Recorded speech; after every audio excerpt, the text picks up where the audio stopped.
Hello, everyone. I'm actually really excited about this video in particular because it's my testimony, so to speak. It's my personal experience using internal family systems to really listen to the parts of me that were using my body to find the valuable message they were giving me, to find the root cause. And I really believe in this method. So you'll see, I tried to brainstorm as many examples as I could of my personal experience, but you'll see that even there were times when there was the same symptom, but a different root or a different reasoning underneath. So I encourage you to really listen to your own experience, listen to the part without attachment to any particular answer. And when you receive the answer, it will feel like clarity. It will feel like the fog, the clouds have parted. Oh, and you'll understand, this is it. This is the issue. And then from there, your thinking parts can come back in, your analyzing parts, your fix it parts. Okay, now that we know what the root is, can we study about solutions for it? Can we learn more about it? Find help from this source or that source, right? So once you have that clarity, those other parts can come back in. So what I'm going to do is I'm going to share my screen with you. I have created this handy dandy table with several of my own examples. And what I'll do is I'll just leave this on the screen for a little bit, and you can pause it if you'd like to read through. But then I'm going to take it off the screen so that as I talk to you, you're not necessarily distracted by reading all of this. This will also be included in the PDF of the PowerPoint at the end, so you can access it there too. Okay, so what I'm going to do is I'm going to stop share. So it's just me here with you now, but I'm going to look at the table so that I can go through each one of these with you and just share maybe a little bit more detail about it. So one of the first things that I ever used this method with was in this intense intestinal pain. It's kind of a long story, but I ended up being hospitalized for now what I'm convinced was an intense panic attack where I believed I was dying. And for various reasons, the doctors diagnosed me with lots of other things. And so they treated those things with just really strong, constant antibiotic treatment, first intravenously and then orally, and for many, many months. And I think what happened was it destroyed my my gut biome. And so now I understand this, and I'm saying it, hindsight's 2020. It created all kinds of wounds inside my small intestine. Now, I did not know this at the time. All I knew was that I was experiencing such intense intestinal pain that I could not sleep at night. It was the constant focus all day long, and very, very distracting, very debilitating. At this time, I was essentially bedridden. My parents had to fly in to help me. My husband was taking off lots of work. It was a really terrible time. But this was the first time that I decided I cannot fight this pain. No amount of painkiller would help it. I couldn't figure out what was wrong with me. The doctors couldn't figure out what was wrong with me. So I was really kind of left with, you know, what do I have to lose trying this method? So I remember I would lay in a fetal position on the bed and just in such pain. And finally, I decided I'm going to just observe this pain like it were an animal in the wild. And I remember laying there, and even just the smallest amount of distance from the pain, not blending with it, being it, but observing it, gave me so much relief. okay, I'm the one that's watching this pain. And then I began watching it and I became actually fascinated by it. Like I was saying before, there's so many different types of pain, right? So even within my intestines, there was lots of different pain. There was a constant aching, and then there was a kind of a pulsing pain, but then there was sharp, sharp pains that would come. And as I began watching, I realized that there was, movement through my intestines, as there would be, and that at certain points, as the intestine curls back and forth in my gut there, it would be like something that was going through hit something and it would go, ah, right. And then it would keep going through and then it would hit another spot and go, ah. So just observing it, I began to have clarity that there were some kind of wounds. So I imagined like an open wound in various spots all through my small intestine. And as food or gas or whatever would go through, it would it would hurt. And this was the first time that I didn't need a doctor to tell me what was wrong. I didn't need to have a colonoscopy or an endoscopy or them to go down there to tell me. I could actually just observe what was happening in my body. And I had such clarity that that's what was happening. So I began then to bring in my researcher parts and look up how can I heal wounds in the gut in a natural way. It's important to me to do it naturally because I had been so damaged and affected by a lot of modern medicine and chemicals and things. So what I started doing, you can see there on the right, if you were looking at at it, you could see. I started finding natural probiotics. Um, it, for me personally, it was another important thing for me not to have a a pill form of a probiotic. I wanted to get as many vitamins and nutrients from natural sources as I could. So I drank kefir, and I think some people call it kefir. um, I also found that bone broth was very, very soothing, could be very soothing to the gut. So I began drinking that every morning. I also put aloe vera in water and drank that. I also started noticing what kinds of foods activated the pain more and really saw a connection with dairy. So I actually would get non-dairy kefir and non-dairy yogurt from that point out. So as I again observed and got these answers, my gut began to heal, and it had been in intense pain for over a year at that point. So it began to heal within a matter of weeks. Okay, I'll keep moving on. There's so many here.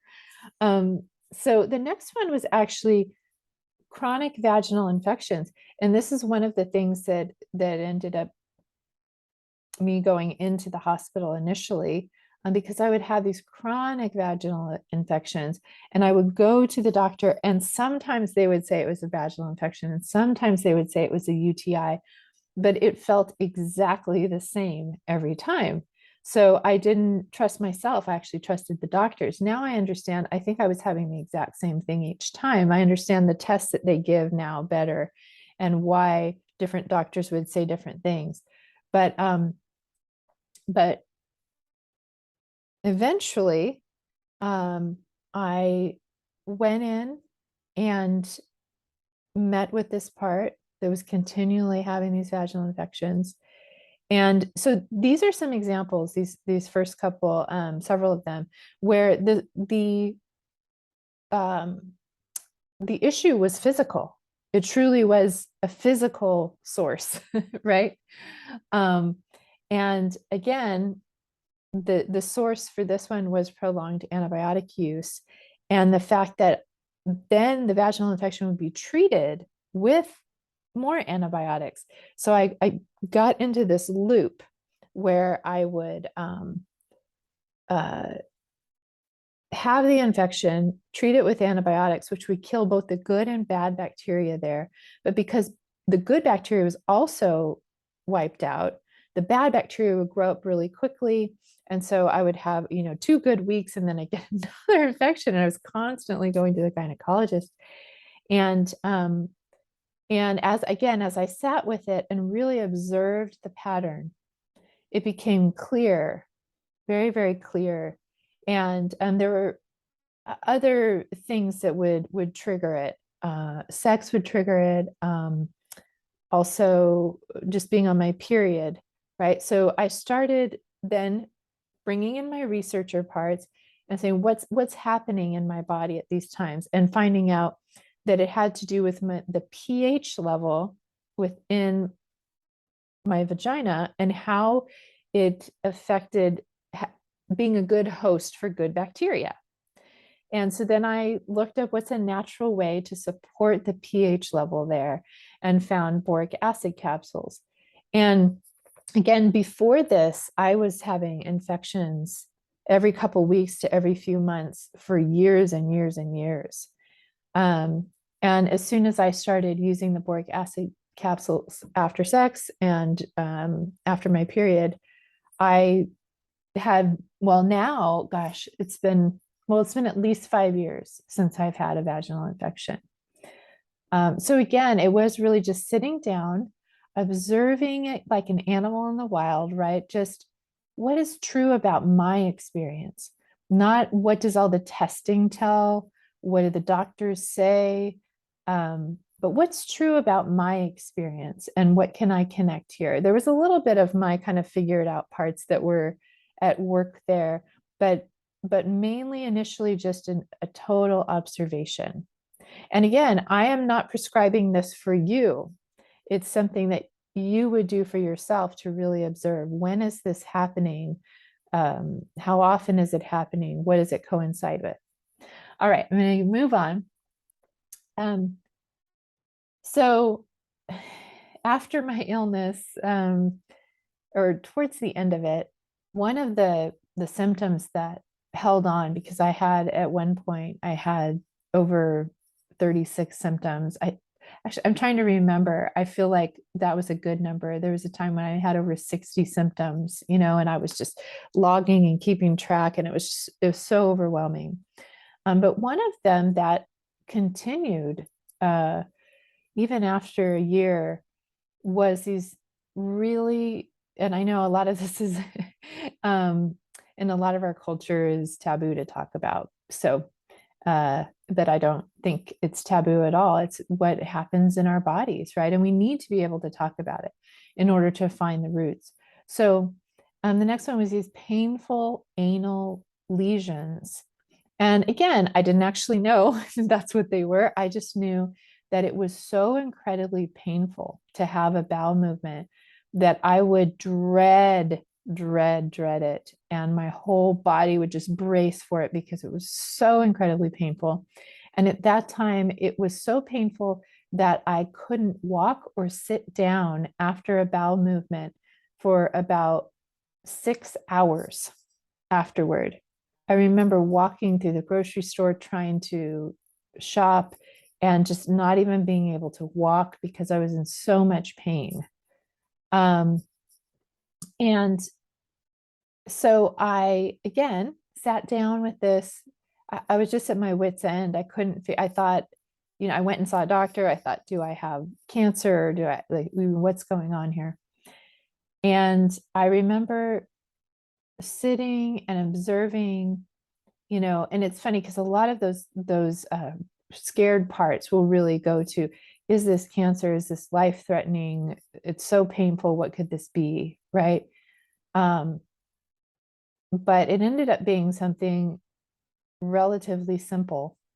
And as I observed in my mind what was happening, and I realized when this symptom began, it was a hypervigilant part of me who began using these like baby wipes obsessively because I was terrified of getting a bacterial infection, because initially with my illness, that's what they told me I had. They told me I had this bacterial infection that went into septic shock And I'm convinced now that that's not at all what had happened.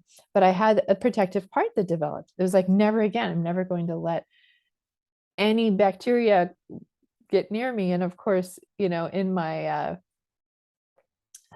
where's there the most bacteria, but in your poo, right? So I was so hyper vigilant about wiping with these wipes after a bowel movement, and ended up just creating these wounds there. And so I decided I'm going to do an experiment. I'm going to stop using these wipes. So I had to work with the part that was really afraid of the bacteria, and to allow me to do that. But I was in so much pain that it allowed. And so I stopped using the wipes, started using a natural ointment down there, and it healed within 2 weeks and never had that kind of pain again. It was just incredible. Again, it was something so simple, but I couldn't stop long enough to really be with it and observe it without those anxious parts kind of blocking the way. All right. So the next one is TMJ. This is something else that I suffered with for many, many years, particularly after the trauma of my first husband. And I would get excruciating pain in my jaw, sometimes to where I could not chew. It was so painful. It would radiate into my eye and my head and my ear. And I would just become so, what I realize now is there's this vicious cycle, because now I understand the anxiety behind it and the fact that my body was bracing to protect from the anxiety. So the more I would feel anxious about the TMJ, the more it would increase. And so initially I did all the things, went to the dentist, got the mouth guard, but I noticed that I would wear the mouth guard at night and would clench down on the mouth guard, and still my jaw was constantly clenching, and particularly at night. So I felt helpless because I can't control it at night. And when I finally found IFS, I realized, oh, there are parts that are feeling really distressed at night that are coming up. And so if I can meet with them and help them, then maybe this part won't have to do this. So when I did actually talk to my jaw and ask, what are you afraid would happen if you didn't clench like this? It let me know that there were these very panicked parts, panic attack parts it was holding back. So I began to have a lot of appreciation for this part and how hard it had been working and why it had been doing this. So once I gained its trust by giving it that appreciation and gratitude, it allowed me to go to the parts behind it that were experiencing the panic so that I could soothe them. And I no longer have this. Every now and then I'll notice that my jaw is beginning to clench, and I'll just turn lovingly toward that and say, I see you. You're bracing against something. Can I go to it? Can I be with it? And it's like, oh, yes, please. And then immediately relaxes. So again, I don't want to prescribe anything for people, but I do get frustrated sometimes when, dentists or doctors treat the symptoms, right? It's like I'm trying to help give you relaxers or, help the jaw relax, not understanding that we do these things. We hold our jaw, we bite our nails, we have addictions, we have all these things for a reason. This is a symptom. And if you get rid of the symptom, you're just killing the messenger. Whereas now I can go, when my jaw begins to clench, I go, this is a really helpful message. What just happened, right? I also did this with biting my nails. I don't think I have that on there.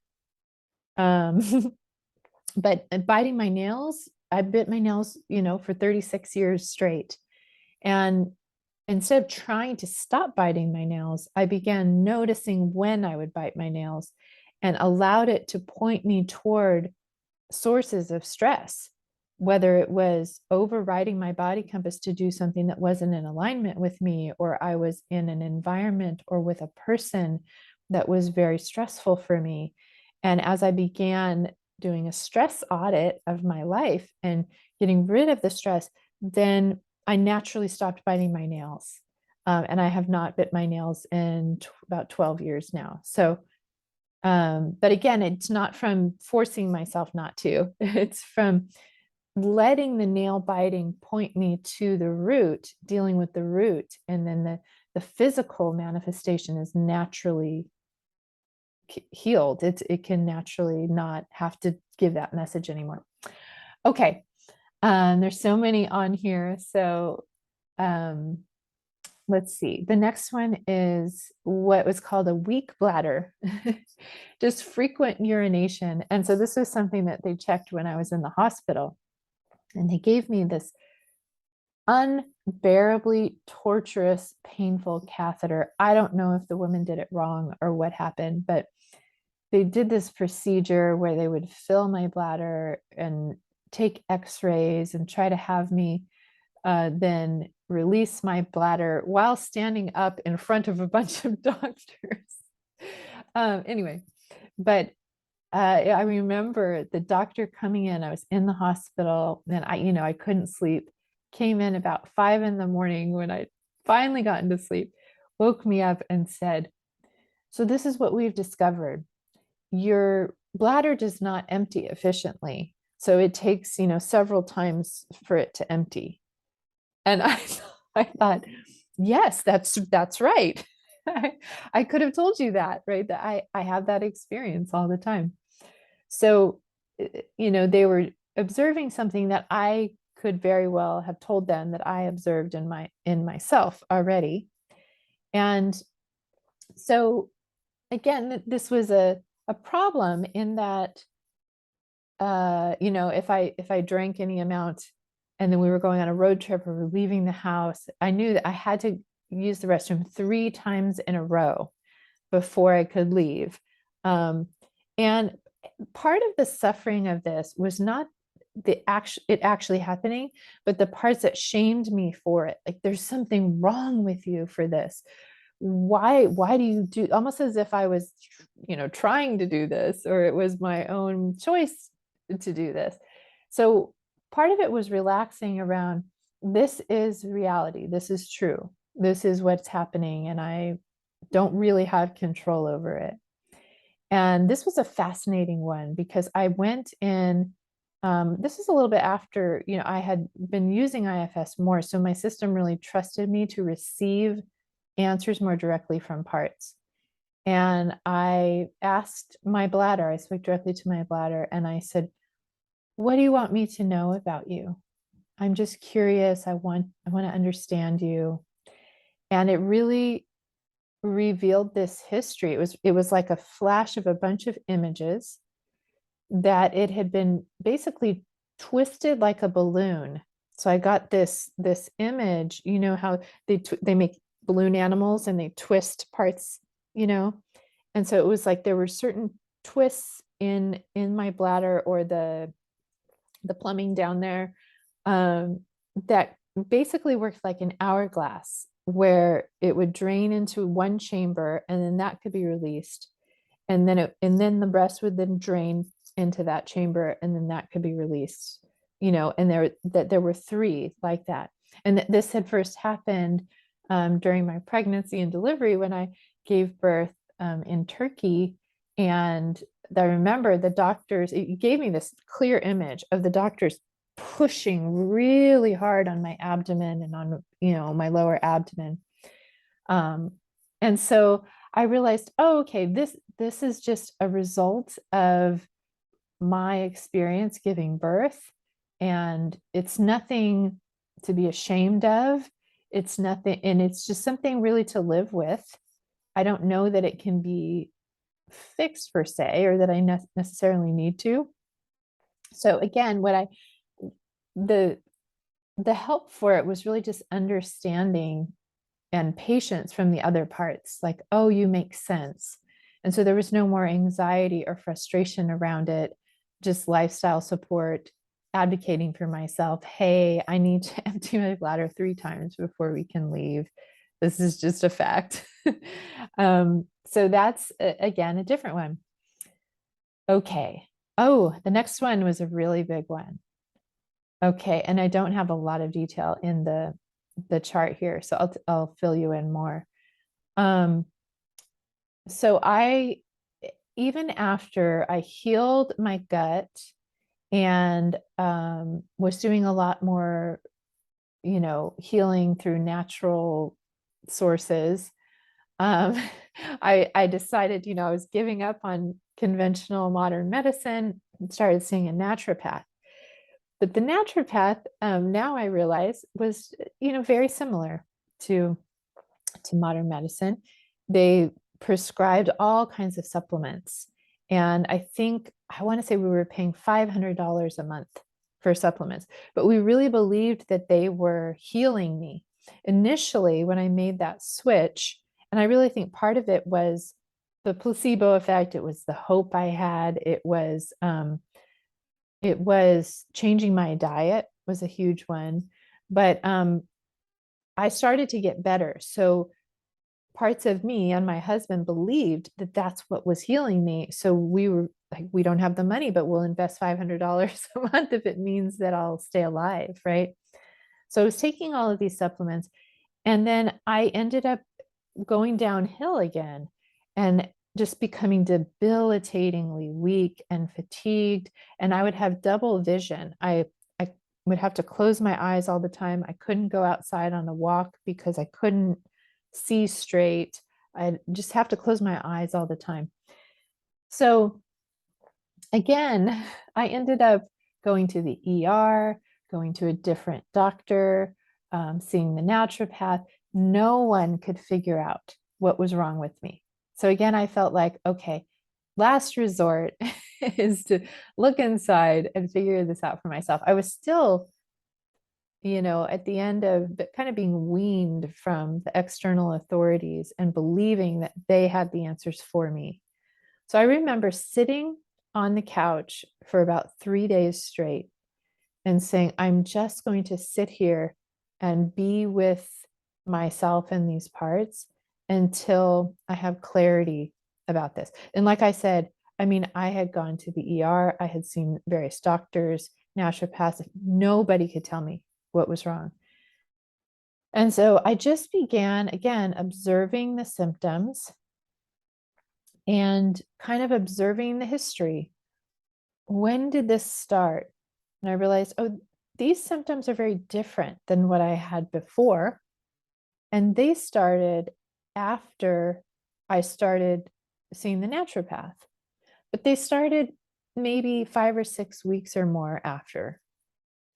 So then this almost thought came into my mind of, I wonder if there's an accumulation of something that I've taken that was prescribed by the naturopath, that it's accumulated in my system and is causing a problem.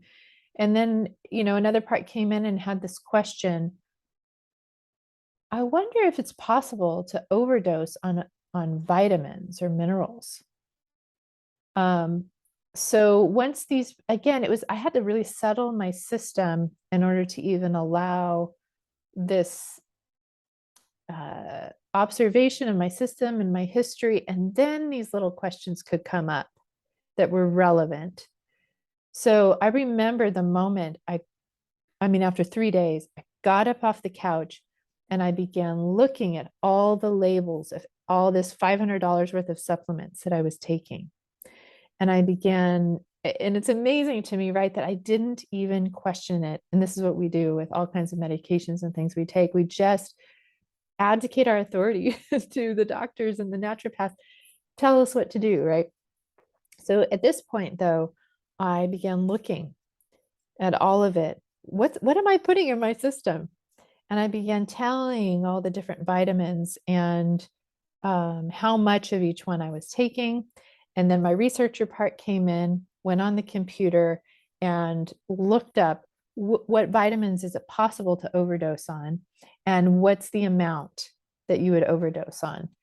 And everything pointed, it was like this real clear picture to vitamin A overdose. I was taking excessively amounts of vitamin A above and beyond the amount that one's body can handle. And vitamin A is fat soluble, so it doesn't just leave the system very quickly, and it accumulates in the system. And then I read all the symptoms of vitamin A overdose: debilitating weakness, double vision, and it was like ding, ding, ding, ding. This is absolutely it. And then I was able to read that the way to deal with it was to completely stop all vitamin A immediately, but that it would still take about 2 weeks for it to get out of my system. So I gave myself permission, okay, not permission, but understanding that I would still feel bad for about 2 weeks. And that's exactly what happened. I actually stopped taking all the supplements that I was taking. And about 2 weeks later was completely back to normal.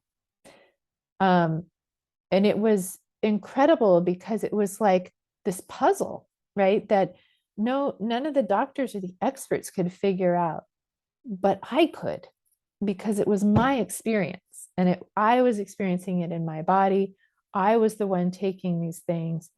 It was a hugely empowering experience. And I really want to highlight here just real quickly that because a lot of people think, well, yeah, you were using your thinking parts and your researching parts. It's not that you don't use those, it's about the order of things. I sat and observed my experience and my history for quite a long time before I brought those in. And that's really key, because if they're active initially, they're throwing out this and that and this and that, and this person says that, and we Googled this, and it's just too much information that's not focused in the right direction. I hope that makes sense. But if you sit with it and you kind of have this aha, it could be this, and then those parts are enlisted, then now they're very focused, and they can find answers more quickly. Okay, I know this is going to be quite a long video. If you're still watching, thank you. But so the next thing was I had sudden episodes of fatigue. And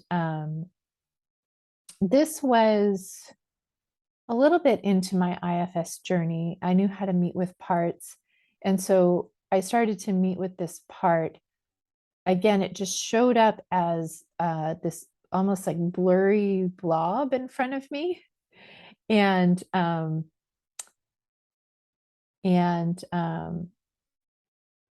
sorry, I'm reading what I have written here.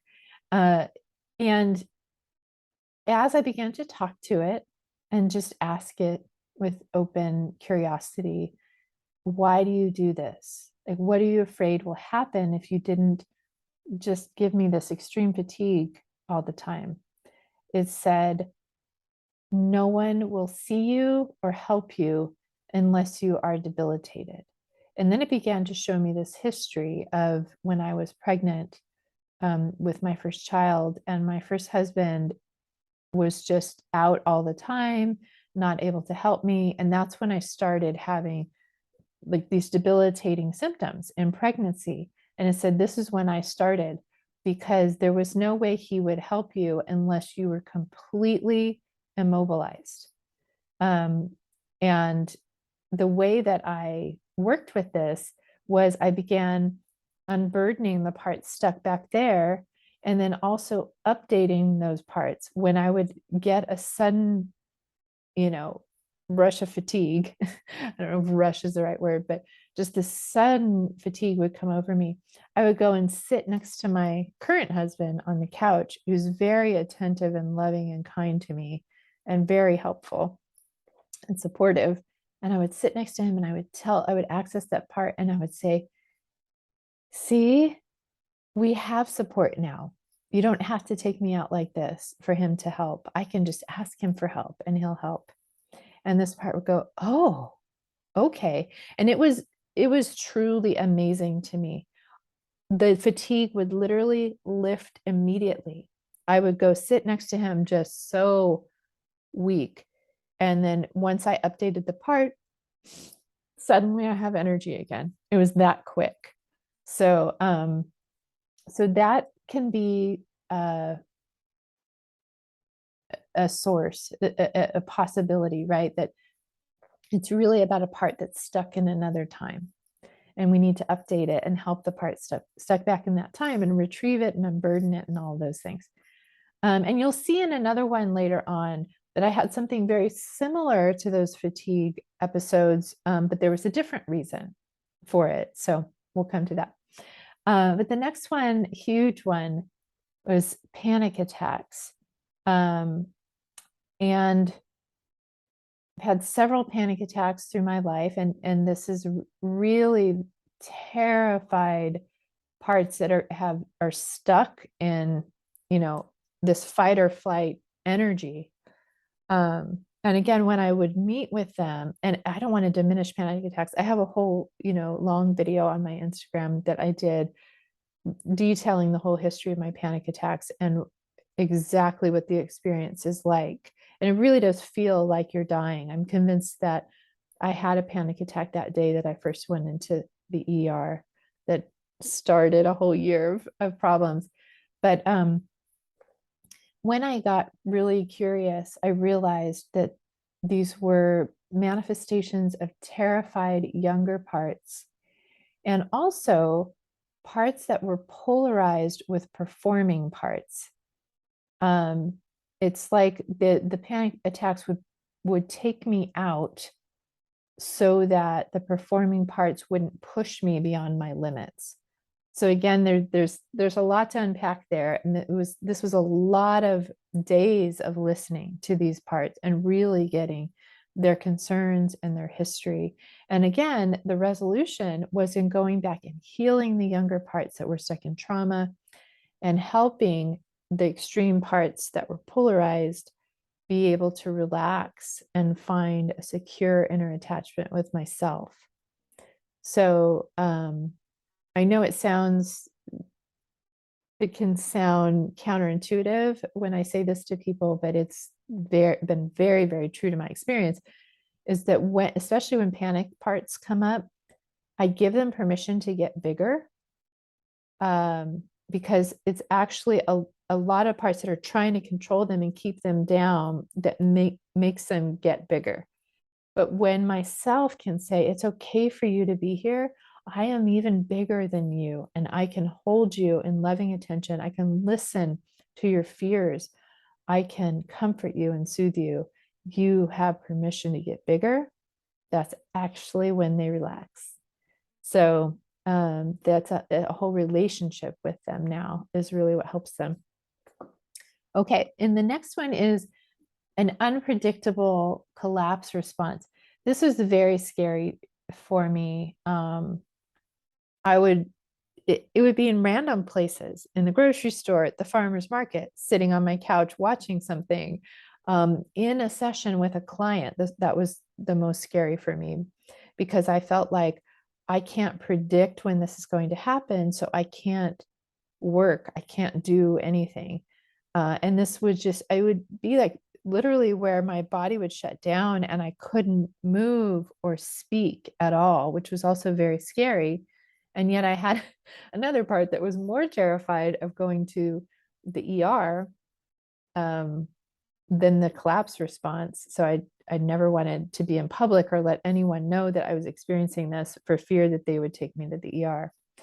And again, I'm not going to go into all the detail, but in sitting with this part, it was a combination. This is one that was a combination of trauma and physical things going on in my body. It was a combination of trauma, hormonal fluctuation of perimenopause, and low blood sugar. And what's interesting is they are all related. It can be actually kind of a chicken or an egg situation. For many people during perimenopause, what I believe happens, kind of like during PMS, is that our manager parts that are working so hard to keep down trauma and pain are kind of rendered useless. They're not able to do their job because of hormonal fluctuation and different things. And so basically the exiles are just coming up like crazy, right? So often this collapse response would happen because there would be all these panic parts and the panic attacks. And then this part would say, we're just going to take you out. It's that toggle, right, between the activated parts or the hyperarousal and the hypoarousal. And there'd be something that would trigger them, a smell, a sound, right? It felt unpredictable to other parts, but they would just take me out. And so I learned to support my body hormonally through the foods that I ate and different things, and to support my blood sugar by eating every few hours, and also to allow this to be an opportunity to turn toward whatever trauma was coming up and have a secure attachment with those parts. I did end up rearranging my whole schedule for just radical care of my body and my traumatized parts, and then began gaining renewed energy because my system needed to know that myself was going to take care of these parts and not, there were other parts, right, that would override them. Like I was saying, performing parts or people pleasing parts, just overworking parts, right? So I had to do a lot of work with those as well. So this was quite a systemic issue. But again, these collapse responses were very scary, but they were very helpful because they were pointing me toward self-leadership, toward what needed help in my system. Okay. I'm just going to go through the rest pretty quickly because I've been talking for a while. But one was just pain on the left side of my face that would last for 6+ weeks. And this would happen every year. Again, I started noticing exactly when it would happen and how it would progress and how it would move in my face. And was directed toward that it was a sinus infection in my left sinus that would push on my teeth and my ear and my eye. And I began taking oregano pills, which is a natural antibiotic, and something that had really plagued me for 6 weeks was gone within a week. Oh, okay. This is a recent one. I had a boil or an abscess.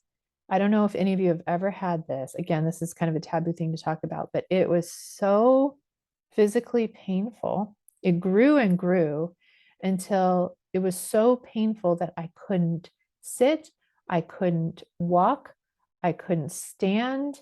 I had to lay in a certain position so that it wasn't unbearably painful, but it got to the point where it was painful all the time. And and I'm not a person who likes to take painkillers at all. And I was just popping constant painkillers, alternating them, putting ice, just, all kinds of things. And again, once I knew what it was, I did use the research parts to say, okay, what's the best natural way to help this? And, sitz baths and different things like that. I remember my sister saying, oh, you have to go to the doctor, to get this cut open, and it was so interesting at that point because this was actually quite recently. I thought, no, absolutely not. I don't need to do that. There was no temptation there to do that. And instead, I remember the night where it was so painful, I just could not sleep at night. So I was, the effects of lack of sleep are huge. And so I decided I'm just going to meet with this part directly. And it just revealed so much to me. Is what are you afraid would happen if you did not give me this pain and this intense physical pain? And it said, I am distracting you from the intense emotional pain from a recent crisis.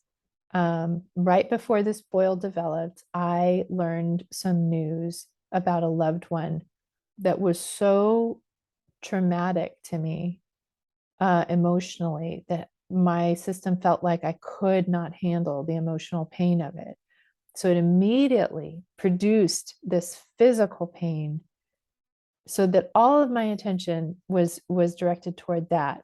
It was so fascinating to me. I began to see the benevolence of this physical pain. And again, I kid you not, in the middle of the night, I talked to this part and I said, can you let me, the self, go to the emotional pain? I can hold it. I can love it. I promise you, I can. You don't have to do this job. I can be with it. I can help it. And the boil immediately burst in that moment. And the physical pain, whoosh, just in seconds was gone. And then the next day, the emotional pain flooded me and came in, and then I was able to just really meet it and be with it for a few days and um, love on it, you know. But this was such a fascinating one for me, and I remember telling a friend about it, that the answer of this part, I have to distract you with physical pain because you cannot bear the intense emotional pain. And she said, ah, that's like what self-harming parts say, right? And so it's like my body almost produced this self-harming part, this physical pain, to distract from the emotional pain. And I think this is way more common than we may realize. Um, but again, we just need to go in and directly ask. Okay, last thing, and this is something that I've looked back on because it's something that I experienced as a child for so long. And so I went, don't really experience it so much. It's interesting. It comes up very rarely, but maybe once or twice a year now. But as a child, I was diagnosed with growing pains in my legs and my arms. And I thought, it had to do with when the weather changed or it was cold, or I would try to predict it when I overused my limbs, but it didn't seem to have any direct connection to those things. And so I think the doctors say growing pains because they don't know what it is, right? And it's just, okay, this is just part of being a child or something. But of course, I would still have it periodically as an adult, and I would have it actually very frequently in my first marriage. So anyway, this was just one where I felt really curious, and I don't, again, I maybe have it once a year now. And so I went kind of back to that part and asked, what why were you doing this, right? What were you afraid would happen if you didn't do this? So fascinating. It showed me all of these images of me, waking up in the middle of the night and my mom coming and rocking me in the chair and rubbing my legs. And it said that it had to create a reason to receive physical connection as a child. And that what's so interesting, though, is in my first marriage, I think it kept trying to do this, but it didn't really work with my first husband. So it kind of stopped. And now, like I said, if I ever do experience it, I can turn toward it and say, what's your need right now? You need physical connection. Okay, we can get that, we're able to do that now with our current partner. So that was just an example of how you can have physical issues from the past, maybe that you're no longer suffering from, but you're just curious about, what purpose did that serve for me?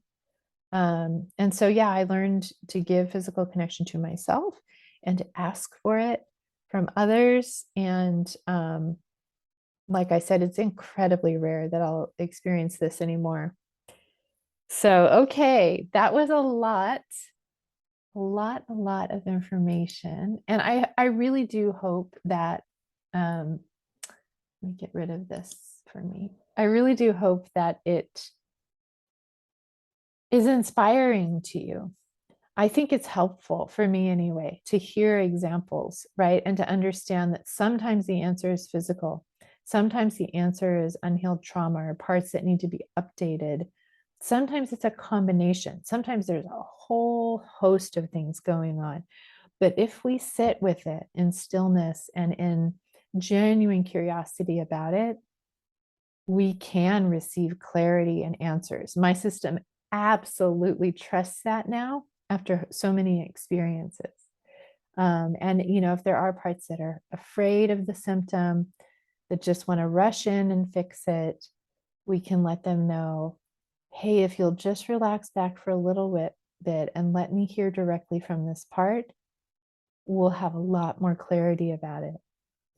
So, okay, if you listen to all of this, and you have any questions for me about my experience or your experience, and how it relates, at least, go ahead and leave them in the comments, and I'll try to put some journal questions down there as well for you, to just process for yourself why your body, or why parts may be using your body, and what the messages are specifically for you in this moment in time.